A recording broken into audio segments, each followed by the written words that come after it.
சென்னை, கோயம்புத்தூர், திருச்சி சரௌண்டிங்கில் இருக்கக்கூடிய top private universities and top private காலேஜஸில் எம்பிஏ, எம்சிஏ, பிஇ, பிடெக் போன்ற engineering, arts and science and paramedical, agriculture சம்பந்தமான எல்லா வகையான யூஜி அண்ட் பிஜி கோர்சஸ்க்கு உங்களுக்கு அட்மிஷன் மற்றும் அட்மிஷனுக்கான கைடன்ஸ் வேணும் அப்படின்னா கீழே தெரியக்கூடிய இந்த நம்பருக்கு கால் அல்லது வாட்ஸ்அப் பண்ணுங்கள். மேலும் வாட்ஸ்அப் சேனலில் நீங்கள் இன்னும் ஜாயின் பண்ணல அப்படின்னா லிங்க் இந்த வீடியோக்குள்ள டிஸ்கிரிப்ஷனில் இருக்குது, மறக்காமல் ஜாயின் பண்ணிக்கோங்க. இந்த வருஷத்துக்கான அட்மிஷன் ஸ்டார்ட் ஆயிடுச்சு. யாருக்கெல்லாம் அட்மிஷன் அண்ட் அட்மிஷன் கைடன்ஸ் வேணுமோ உடனடியாக கான்டாக்ட் பண்ணுங்கள். முற்றிலும் இது ஒரு ஃப்ரீ சர்வீஸ், மிஸ் பண்ணிடாதீங்க.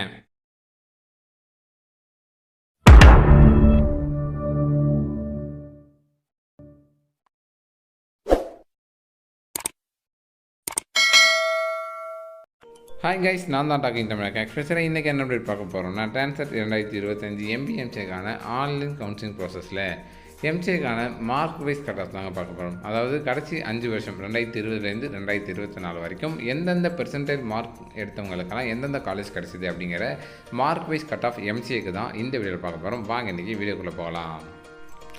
இப்போ நாம் பார்க்கக்கூடிய இந்த லிஸ்ட்டு வந்து எம்சிஏக்கான TANCET mark wise cut off 2020ஓடதுங்க. 2020 எந்தெந்த மார்க் எடுத்தவங்களுக்கு எந்தெந்த காலேஜ் கிடச்சிது எம்சிஏ அப்படிங்கிறது தான் கொடுத்துருக்காங்க. ஸோ லெஃப்ட் சைடில் காலேஜ் கோடு இருக்கும். நான் ஆல்ரெடி சொன்ன மாதிரி காலேஜ் கோடு அப்படின்னா ஒவ்வொரு காலேஜுக்கும் ஒரு கோடு கொடுத்துருப்பாங்க ஸ்பெசிஃபிக்காக. ஏன் அப்படின்னா இந்த நேம் கன்ஃபியூஷன் வரக்கூடாதுங்கிறதுக்கு. ஃபார் எக்ஸாம்பிள் அண்ணா யூனிவர்சிட்டி அப்படின்னா நிறைய காலேஜ் நிறைய ஊரில் இருக்குது. யூனிவர்சிட்டி காலேஜ் ஆஃப் இன்ஜினியரிங் நிறைய ஊரில் இருக்குது. கவர்மெண்ட் காலேஜ் ஆஃப் இன்ஜினியரிங் நிறைய ஊரில் இருக்குது. அதே போல் சென்ட் ஜோசப் அப்படின்னா நிறைய ஊரில் இருக்குது. எஸ்ஆர்எம்னா நிறைய காலேஜ் இருக்குது, நிறைய ஊரில் இருக்குது. ஸோ இந்த நேம் கன்ஃபியூஷன் வரக்கூடாதுக்கு ஒவ்வொரு காலேஜுக்கும் ஒவ்வொரு கோடு கொடுத்துருப்பாங்க. அந்த கோடை பேஸ் பண்ணி நம்ம வந்து காலேஜ் சூஸ் பண்ணலாம். ஸோ பக்கத்தில் காலேஜ் நேம் இருக்கும், பிரான்ச் கோடு எம்சிஏ, அதில் டிஎம்சிஏ, இஎம்சிஏ, பிடிஎஸ்எஸ் அதெல்லாம் இருக்கும். டிஎம்சிஏ அப்படின்னா டே காலேஜ், இ அப்படின்னா ஈவினிங் காலேஜ். ஓகேவா? அதெல்லாம் அது அவ்வளோதான், பெருசாக டிஃப்ரென்ஸ் இருக்காது. ஸ்பெஷலைசேஷன் எம்சிஏ கிடையாது. ஓகேவா? அதனால் வெறும் டிஇ, எம்சி, பிடி அப்படின்னா பார்ட் டைமு, எஸ்எஸ்னா செல்ஃப் சப்போர்ட்டிங், அவ்வளோதான். சரிங்களா? இதில் வந்து ஓசி, அண்ணாமலை யூனிவர்சிட்டியில் இந்த ஓசி அப்படிங்கிற இந்த கம்யூனிட்டியோட சீட்டை எடுத்தவரோட மார்க்கு 4.661. வெறும் 4 மார்க் எடுத்தவங்க தான் எடுத்தாங்களான்னு கேட்டிங்கன்னா ஆமாம். அங்கே இருந்த கடைசி ஒரு சீட்டை எடுத்தவரோட மார்க் வந்து 4. அதுக்கு முன்னாடி இருக்கிறவங்க எடுத்திருப்பாங்க 99 எடுத்திருக்கலாம், 20 எடுத்திருக்கலாம், 40 எடுத்திருக்கலாம். 4 மார்க்குக்கு முன்னாடி இருந்த எல்லா மார்க்காரவங்களும் அங்கே இருந்த சீட்டை எடுத்திருப்பாங்க. இப்போ BC, BCM, MBC, SC, SCA, எஸ்டிலாம் ஃப்ரீயாக இருக்குது அப்படின்னா அங்கே இருந்த சீட்டை யாரும் எடுக்காமல் இருந்திருக்கலாம். இல்லைனா அங்கே 0 சீட் அலோகேட் பண்ணிவிட்டு எல்லா சீட்டும் ஓசிக்கு கொடுத்துருக்கலாம். ஓகேவா? ஸோ ஓசி கமிட்டிக்கு கொடுத்துருக்கலாம். அதுதான். அடுத்தது அமெரிக்கன் காலேஜ். அதில் பாருங்கள், ஓசியில் இருந்த கடைசி ஒரு சீட் எடுத்தவர் 72 மார்க்கு, பிசியில் இருந்த கடைசி ஒரு சீட் எடுத்தவர் 60 மார்க்கு, பிசிஎம்மில் இருந்த கடைசி ஒரு சீட் எடுத்தவர் 68 மார்க்கு, எம்பிசியில் இருந்த கடைசி ஒரு சீட் எடுத்தவர் 25. எஸ்சி, எஸ்சி, எஸ்சிக்கு சீட்டே ஒதுக்கலையான்னு கேட்டால் ஒதுக்கி யாரும் எடுக்காமல் இருக்கலாம், இல்லை சீட்டே ஒதுக்காமல் இருந்திருக்கலாம், 0 அப்படி கொடுத்துருக்கலாம். சரிங்களா? ஸோ அதுதான் ப்ராசஸ். இப்போ வந்து பார்த்திங்கன்னா இதில் எல்லா காலேஜும் இருக்கும். என்னென்ன காலேஜெல்லாம் எம்சிஏ இருந்தோ அந்த அத்தனை காலேஜும் இந்த கவுன்சிலிங்கில் வரும்.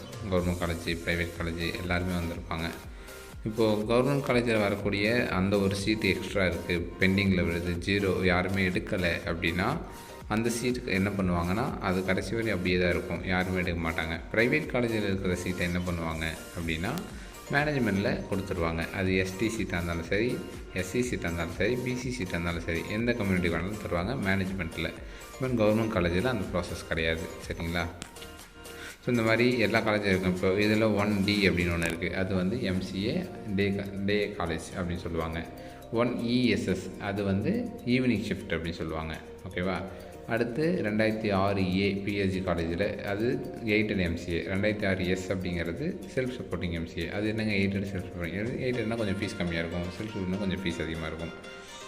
அவ்வளோதான் டிஃப்ரென்ஸு, வேறு எதுவும் கிடையாது. சரிங்களா?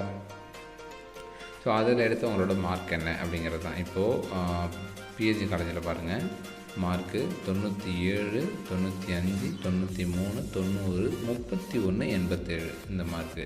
என்னங்க 31 மார்க்குக்கெலாம் சீட்டு கிடச்சிதா? பிஹெச்டி காலேஜ் எப்படி கிடைக்கும் அப்படின்னா அது எஸ்சி கம்யூனிட்டி. எஸ்சி கம்யூனிட்டியில் இருக்கிறவங்களுக்கு அவங்க கம்யூனிட்டி சீட்டை கண்டிப்பாக அவங்க மட்டும்தான் எடுக்க முடியும். அங்கே இருந்த கடைசி ஒரு சீட்டு 31 மார்க்கு கிடச்சிருக்கு. 99 மார்க்குக்கும் அந்த சீட் கிடச்சிருக்கும். கடைசி ஒரு சீட்டை எடுத்தவரோட மார்க் வந்து 31 அப்படிங்கிறதால அவருக்கும் அங்கே காலேஜ் கிடச்சிருக்கு. அவ்வளோதான். ஓகேவா? அதான் சொன்னல, இவ்வளோ மார்க் இருந்தால் தான் நான் அவங்களுக்கு வந்து காலேஜ் தருவேன் அப்படின்னு எந்த காலேஜ் சொல்ல மாட்டாங்க. கவுன்சிலிங்கில் சீட் இருக்குது, உங்கள் மார்க்குக்கு அங்கே சீட் அவைலபிள் இருக்குது, நீங்கள் போகும்போது அங்கே அவைலபிள் இருக்குன்னா நீங்கள் எடுத்துக்கலாம். இவ்வளோ மார்க் இருந்தால் தான் என் காலேஜில் நாங்கள் வந்து சீட் தருவோம், இவ்வளோ மார்க் இருந்தால் மட்டும்தான் எடுக்க முடியும்னு எந்த காலேஜ் சொல்ல மாட்டாங்க. உங்கள் மார்க், அதாவது 31 மார்க் அப்படிங்கிறது அங்கேருந்து கடைசி ஒரு சீட்டை எடுத்தவரோட மார்க்கு. ஓகேவா? எஸ்சி கம்யூனிட்டியில் இருந்தால் கடைசி ஒரு சீட் எடுத்தவரோட மார்க்கு. அப்போ எஸ்சி கம்யூனிட்டியில் இவரை விட அதிக மார்க் இருந்தவங்களும் அந்த சீட் எடுத்திருப்பாங்க. ஓகேவா? 10 சீட்டில் அந்த 10வது சீட் எடுத்தவரோட மார்க் தான் இங்கே கொடுத்துருக்காங்க. அதனால் ஞாபகத்தில் வச்சுக்கோங்க. சரியா? அடுத்தது 2021 எம்சிஏக்கான TANCET mark wise cut off. So இதுவும் சேம் ப்ராசஸ் தாங்க, எதுவும் மாற்றலை. அப்படியே ஒவ்வொரு கம்யூனிட்டிக்கும் எவ்வளோ சீட்ஸ் இருந்தது, அந்த சீட்ஸில் கடைசியாக இருந்த சீட்டை எந்த கம்யூனிட்டியில் இருக்கக்கூடியவங்க எந்த மார்க்கில் இருக்கிறவங்க எடுத்தாங்க, கடைசி ஒரு சீட் எடுத்தவங்களோட மார்க் தான் கொடுத்துருப்பாங்க. இதில் ஒரு சில காலேஜஸ் இன்க்ளூட் ஆகிருக்கலாம், எக்ஸ்க்ளூட் ஆகிருக்கலாம். இன்க்ளூட் ஆகிருந்தால் அந்த காலேஜெல்லாம் புதுசாக வந்திருக்காங்க கவுன்சிலிங்கில் இந்த வருஷம் எம்சிஏ கொண்டு வந்திருக்காங்க. எக்ஸ்க்ளூட் ஆகிருந்தால் அங்கேருந்து எம்சிஏ ரிமூவ் பண்ணியிருப்பாங்க. ஓகேவா? அப்போல்லாம் வந்து எம்சிஏ 3 வருஷங்க. ஒரு காலேஜில் எம்சிஏ 3 வருஷம் இருக்கும், 2 வருஷம் இருக்கும், ரெண்டுமே இருக்கும். 3 வருஷமும் இருக்கும், 2 வருஷமும் இருக்கும். அது நான் தான் கடைசி செட்டு. அப்போ ஆஃப்லைன் கவுன்சிலிங் அதுக்கும் நான் தான் கடைசி செட்டு.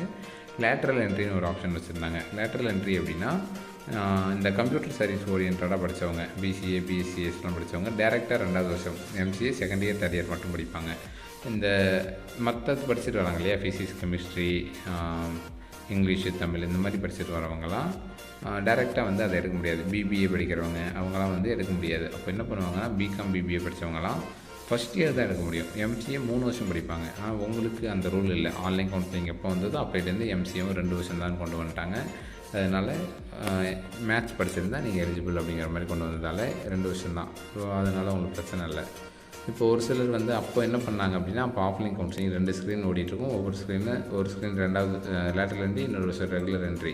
அந்த ஸ்க்ரீனில் இப்போது பிஎஸ்சி காலேஜ்னு எடுத்துக்கோங்களேன். பிஎஸ்சி காலேஜ் வந்து நான் 2 வருஷம் தான் படிக்க போகிறேன், நான் சீட் பார்க்குறேன், எனக்கு முன்னாடி இருக்கிறவங்களாம் எடுத்துட்டான், நான் 2வது ரவுண்ட் கவுன்சிலிங்கில் தான் போகிறேன். உங்களுக்கு ரவுண்டுலாம் கிடையாது, எல்லாருக்கும் ஒரே ரவுண்டு தான். அப்போல்லாம் ரவுண்ட்ஸ் இருக்கும். ஃபஸ்ட் ரவுண்டு முடிஞ்சுதான் செகண்ட் ரவுண்டு தேர்ட் ரவுண்டு. நான்லாம் போனது 2வது நாள் 2வது ரவுண்டில் போனேன். ஓகேங்களா? என்னோடய மார்க்குக்கு அவ்வளோ மோசமான மார்க் எடுத்திருந்தேன் அப்போது. ஸோ அப்படி போகும்போது எனக்கு முன்னாடி இருக்கிறவங்களாம் எடுத்துட்டாங்க. ஸோ எனக்கு அடுத்து அப்போது 2 வருஷம்தான். 3 வருஷம் கோர்ஸு அதே காலேஜ் பார்க்கும்போது அவைலபிள் இருக்குது. அதுக்காக நான் 1 வருஷம் எக்ஸ்ட்ரா படிக்கணும். ஒரு சிலர் அப்படி எடுத்தவங்களும் இருந்தாங்க. எனக்கு தேவை அந்த காலேஜில் 2 வருஷம் கோர்ஸ் இல்லை, 1 வருஷம் எக்ஸ்ட்ரா போனாலும் பரவாயில்ல, நான் அந்த காலேஜை தான் எடுப்பேன்னு சொல்லி எடுத்தவங்களும் இருக்காங்க. ஓகேங்களா? பட் உங்களுக்கெல்லாம் அந்த பிரச்சனை இல்லைங்க. 2 வருஷம் தான். நீங்கள் எவ்வளோ மார்க் எடுத்தாலும் 2 வருஷம் தான். எல்லா காலேஜும் 2 வருஷம் தான் எம்சிஏ. ஓகேவா? ஸோ அதனால் வந்து நீங்கள் எடுத்துக்கலாம் எந்த காலேஜ் வேணாலும். ஸோ இப்போது PHC college arts and science பாருங்கள், என்ன மார்க்கில் இருக்கிறவங்களாம் எடுத்திருக்காங்க. அங்கேருந்து கடைசி ஒரு சீட் எடுத்தவங்களோட மார்க் தான் இது. சரிங்களா? 28 மார்க் அப்படிங்கிறது பிஹெச்சி கிடைக்குமானா கிடைக்கும். ஏன்னா கடைசியாக அந்த ஒரு சீட்டை அவருக்கு தான் கிடச்சிருக்கு. அதனால் அவரோட மார்க் இங்கே கொடுத்துருக்காங்க. அவ்வளோதான். இது 2021. இது 2022 எம்சிஏவோட TANCET mark wise cut off. Same process, எதுவும் மாறாது. காலேஜ் கோடை பேஸ் பண்ணி இப்போ தான் உங்களுக்கு வரிசையாக கொடுக்குறாங்க. இதில் வந்து எந்த கம்யூனிட்டிக்கு எந்த மார்க்கு கடைசியாக இருந்த சீட்டை எடுத்தவங்களோட மார்க் கொடுத்துருக்காங்க. ஓகேவா? ஸோ நீங்கள் பார்க்கலாம், எல்லா காலேஜும் பார்க்கலாம், என்னென்ன காலேஜ் வந்திருக்காங்க அப்படிங்கிறது. கவுன்சிலிங்கில் வந்து எல்லா காலேஜும் இருக்கும். இந்த பிளாங்காக இருக்கிறதெல்லாம் வந்து 0 சீட்ஸாக இருந்திருக்கும், இல்லைனா யாருமே சீட்டை எடுத்திருக்க மாட்டாங்க, அதனால் பிளாங்காக இருக்கும். சரிங்களா? ஸோ அதே நீங்கள் பார்த்துக்கோங்க. ஓசி சீட்டை யார் வேணாலும் எடுத்திருப்பாங்க. அதனால் அங்கே வந்து 90 மார்க் இருக்கும், 11 மார்க் இருக்கும், 10 மார்க்கு, 3 மார்க்கும் இருக்கும். கடைசியாக இருந்த ஒரு சீட் எடுத்தவங்களோட மார்க் தான் அது. ஓகேவா? இது 2023 TANCET mark wise cut off எம்சிஏக்கானது. சேம் அதே ப்ராசஸ் தான், பெருசாக எதுவும் மாறல. இதில் வந்து பிரான்ச் கோடு மட்டும் பார்த்திங்கன்னா கொஞ்சம் மாறும். அது என்ன அப்படின்னா, நான் ஆல்ரெடி சொன்ன மாதிரி எஸ்எஸ் அப்படின்னா செல்ஃப் சப்போர்ட்டிங், பிடி அப்படின்னா பார்ட் டைமு, இவிஇ அப்படின்னா ஈவினிங் ஷிஃப்ட்னு சொல்லுவோம். ஓகேவா? செல்ஃப் சப்போர்ட்டிங்னா என்னென்னா நார்மல் தாங்க, நார்மல் எம்சிஏ தான். அதுவும் எந்த மாற்றமும் கிடையாது, கொஞ்சம் ஃபீஸ் அதிகமாக இருக்கும், அவ்வளோதான். இவிஇ அப்படின்னா ஈவினிங் ஷிஃப்ட்டு. ஓகேவா. எம்சிஏ ஈவினிங் ஷிஃப்ட்டு அண்ணா யூனிவர்சிட்டி கிண்டி கேம்பஸில் மட்டும் இருக்குது. அது ஏதோ ஈவினிங் டைம் 4 மணிலேருந்து 8 மணியோ சம்திங் ஏதோ சொன்னாங்க. கன்ஃபார்ம் பண்ணிக்கோங்க. ஓகேவா. நான் வேலைக்கு போய்ட்டே படிக்கணுங்கிறவங்க அதை படிக்கலாம். பட் ஆனால் வேலையில் யாருங்க 4 மணிக்கெல்லாம் அவனுக்கு அனுப்புகிற டைமே 8 மணி 9 மணி. என் ஷிஃப்ட்லாம் முடியுது. அதை விட்டுருங்க. ஓகேவா. ஸோ இந்த மாதிரி ஒவ்வொரு காலேஜ்லேயும் எவ்வளோ மார்க் இருக்குது அப்படிங்கிறதெல்லாம் பார்த்துக்கோங்க. ஓகேவா. அந்த கடைசி ஒரு சீட்டை எடுத்தவங்களோட மார்க் தான் கொடுத்துருக்காங்க. ஓகேவா. ஃபைனலாக 2024 MCA transfer mark wise cut off பார்க்குறோம். ஸோ இதில் அண்ணா யூனிவர்சிட்டியில் இருக்கக்கூடிய அந்த எஸ்டி சீட்டை 34 மார்க் இருக்கிறவங்க எடுத்திருக்காங்க. என்னங்க 34 மார்க் இருக்கிறவங்களுக்கெல்லாம் சீட் கிடைக்குமா? அண்ணா யூனிவர்சிட்டி கிடைக்குமா? அதுவும் கிண்டி கேம்பஸ் கிடைக்குமா சென்னையில் அப்படிங்கிறீங்கன்னா கிடைக்கும். ஏன்னா அவரோட கம்யூனிட்டியில் அவர் தான் ஃபஸ்ட் ரேங்காக இருந்திருப்பார், இல்லை செகண்ட் ரேங்காக இருந்திருப்பார். அங்கே இருந்த அந்த கடைசி சீட்டை அவர் எடுத்திருப்பார். அதனால அவர் கிடச்சிருக்கும்.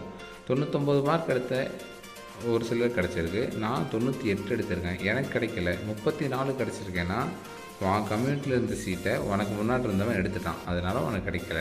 ஓகேவா. அவர் கம்யூனிட்டியில் இருந்த சீட்டை யாருமே எடுக்கலை, அவருக்கு கிடச்சிருக்கு. அவருக்கு முன்னாடி இருந்தவர் எடுக்கலை, இல்லைனா அவர் தான் ஃபஸ்ட் ரேங்காகவே இருந்திருப்பார். அதனால் அங்கே இருக்கிற சீட்டை அவர் தான் எடுப்பார். ஸோ அதுதாங்க, இவ்வளோ மார்க் இருந்தால் தான், இவ்வளோ கட் ஆஃப் இருந்தால் தான் என் காலேஜில் உனக்கு சீட்டுன்னு எந்த காலேஜும் சொல்ல மாட்டாங்க. நீ எவ்வளோ வேணாலும் மார்க் வச்சுக்கோ, நீ போகிறப்போ உன் மார்க்குக்கு உன் கம்யூனிட்டியில் அங்கே சீட் இருக்குன்னா நீ எடுத்துக்கலாம். அவ்வளோதான், சிம்பிள் ப்ராசஸ்ஸு. ஸோ எஸ்டியில் 34 மார்க் தான் ஃபஸ்ட்டு மார்க் அந்த வருஷம், இல்லை செகண்ட் மார்க். அவருக்கு அங்கே சீட் அவைலபிள் இருந்தது, அவர் எடுத்துக்கிட்டார். உங்கள் கம்யூனிட்டியில் சீட்டு உங்களுக்கு அவைலபிள் இருந்தால் கிடச்சிருக்கும். இல்லையா அடுத்து எந்த காலேஜ் கொடுத்தீங்களோ அதில் அவைலபிள் இருந்தால் கிடச்சிருக்கும்.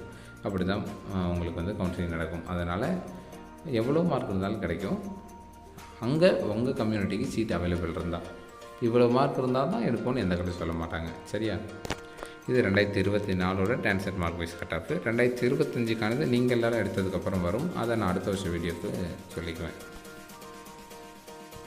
அடுத்தடுத்து வரக்கூடிய அப்டேட்ஸுக்கு நம்மளோட வாட்ஸ்அப் சேனலில் நீங்கள் ஜாயின் பண்ணல அப்படின்னா மறக்காமல் ஜாயின் பண்ணிக்கோங்க. லிங்க்கு இந்த வீடியோக்குள்ளே டிஸ்கிரிப்ஷனில் இருக்குது. உங்களுக்கு தேவையான எல்லா அப்டேட்ஸும் வாட்ஸ்அப் சேனலில் நான் உங்களுக்கு வாய்ஸ் மெசேஜாகவும் கொடுப்பேன். இது வரைக்கும் நம்மளோட சேனலை சப்ஸ்கிரைப் பண்ணல அப்படின்னா மறக்காமல் சப்ஸ்கிரைப் பண்ணிக்கோங்க. அப்போ தான் தரக்கூடிய எல்லா அப்டேட்ஸும் உங்களுக்கு அடுத்தடுத்து நோட்டிஃபிகேஷன்ஸாக வந்துக்கிட்டே இருக்கும்.